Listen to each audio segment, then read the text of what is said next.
It's a very cold and blustery day here in Scotland. It's raining, very windy. It's autumn time here. So for that reason, I think we'll sit in the car for this video.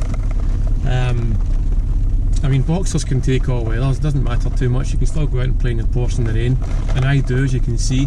But for the purposes of this video, I think we'll just sit in the car, otherwise you won't hear what I'm saying. So recently I did a video on should you buy a Porsche during a recession. I've had quite a few comments and personal messages about that video. If you haven't checked it out, have a look. But the main takeaway would be that yes, I personally would buy, and I have done. I bought a Porsche during recessions. In fact, I bought a Porsche during the worst financial crash the world has seen. Back in late 2007 it started. So the main message for that video was that I personally think it's a good idea to consider buying yourself a Porsche during a recession or times of economic uncertainty, as I've said. So this video is kind of on a similar vein. Had a lot of interest in it, so I thought I would expand and elaborate a little bit on the theme from the last video, and talk about which Porsches, in my opinion, are fairly depreciation proof or fairly recession proof, as I'm going to call it. And when I say recession proof, what I mean by that is, you know, if you were to buy one of these Porsches that I'm going to mention during a recession, I think there's probably a minimal risk of you losing money. You know, if things go wrong with the economy, or go worse with the economy, and interest rates go sky high, and you know, house prices plummet, and all these things, and the cost of living crisis, of course, which is affecting every single one of us. It's a very serious issue. That said, some people do wonder, is it the right time to kind of rein it in a wee bit and kind of not spend, be really careful and cautious, not buy the new house or not make the big purchase, whatever that is. And that's understandable, you know, I understand that logic and it makes sense to a point. But what I always say, guys, is that life is very short and you don't know what's around the corner. That's one of the phrases I usually say, and it's true. So if you are in a position where you can afford to buy yourself your dream Porsche, but you're wondering should you do it or not, well, in my opinion, I think within reason, then it's still a good idea to do so, within certain criteria. You know, as long as you can buy a car that if things go wrong or you need it out quick, you can sell it again for pretty much what you paid for it, or maybe slightly less. As long as that option's available to you, and it is most of the time, then your financial risk and your exposure is fairly minimal. And really, guys, that's what it comes down to: financial exposure during these times, because we're all concerned with our finances, and understandably so. So which Porsches would I say are kind of recession proof? Well, again, I want to think about not losing lots of money on a Porsche purchase, or any car purchase really, if I can help it. But Porsches can be practically free motoring, as I always say and write in my books about. That is always kind of in the back of my brain, that I want a Porsche to be as close to practically free motoring as it possibly can be. You know, again, within reason. Tax, road tax, insurance, MOT if you're in the UK, servicing, running costs, all cost money. But that's a given for any car. What I talk about is more of the purchase price. You know, if you can buy a car at £10,000, or you know, like $10,000, and you can sell it again after a year or 2 or 3 years for the same amount of money, then in my mind, or even a slight profit, that's practically free motoring. You get your purchase price back. In some instances you might even get more than your purchase price back. You might get some money over and above that, in which case it's an added bonus. I don't go into it with that mindset, but that is an added bonus. And certainly with my experience so far with Porsche ownership, my Porsches have been practically free motoring. So that's why I wrote the book series on practically free motoring. Practically free Porsche. So getting back to which Porsches, again, minimal risk, minimal financial risk. So I would personally go under about the £10,000 mark. This is what I'm thinking just now, you know, I mean, this is within certain kind of a criteria. If your dream 911 came up, say, and let's just say it's a Type 996 for the sake of this video, and it costs you maybe 17, 18, 19, £20,000 roughly, would I go for it? If it's if it's priced correctly, if it's got the proper history and specification, I think, yeah, personally I would be tempted, but I do have quite a lot of Porsche knowledge, and I'd be comfortable doing that with the experience that I have. If you're fairly new to Porsche, I would be as safe as I possibly can, and that means spending a bit less money. So I would aim for something under about 10 grand if you're new to Porsche. If you know what you're looking for and you've got a vast experience of the Porsche market in general, you could go more than that. But for the purposes of this video, I'm going to assume you're quite new to Porsche and you're eyeing up maybe your first or second Porsche, and the economic situation has went south, and you're thinking, is that a good idea? So yes, I think it is a good idea. And straight away I'm thinking the Porsche Boxster 986, any one of them, but for me a manual gearbox. They're all good, but if you want the top of the range one, you could say, you know, you could go for the S. But the 986 Boxster is absolutely unbelievable value, and it has been for years. And in times of a recession, I think it's a fairly safe place to put your money, because it's not going to depreciate much, if at all. And if, again, you know, if you've got to get out quick, I'm pretty sure you could sell it again. But you've got to buy the right car at the right price for any of these cars to make sense. So yeah, first on the list I would say is a Porsche Boxster 986. Get one under 10 grand, buy it at the right price, make sure it's the proper car for you, and see how it goes, see how you enjoy it, see how the car plays out for a while. You know, the chances are you'll fall in love with it and you won't want to sell it, and you'll have it for a few years, if not more. Or who knows, you may have it for 6 months or a year and think it's not for you, but that's unlikely. I think you'll probably, if you like Porsches, you'll love the Boxster 986. It's a fantastic first Porsche, and it's absolutely unreal value.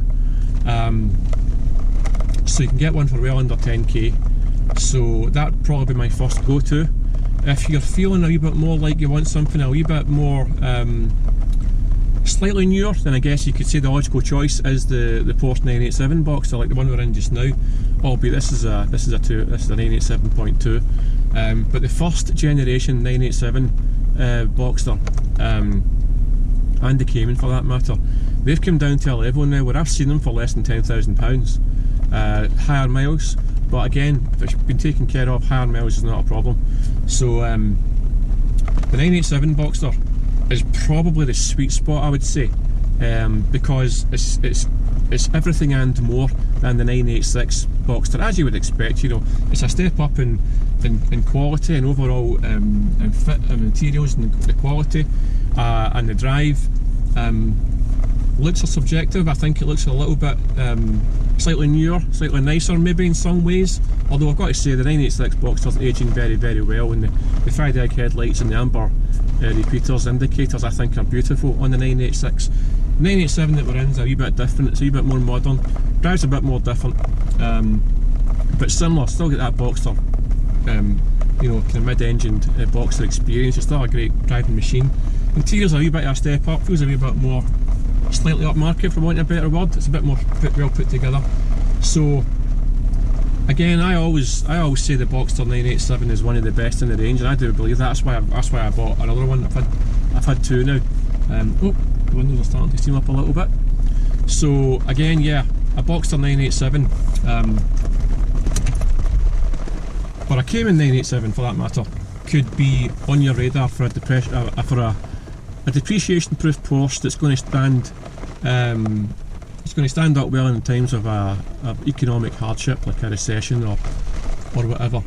Those are my two main ones. I mean, you could think about doing one of the, or buying one of the older cars, like a 924 or a 944, or a 914 for that. But for that, I mean, those cars are a wee bit, they're older for a start, so there's a wee bit more specialist upkeep in them.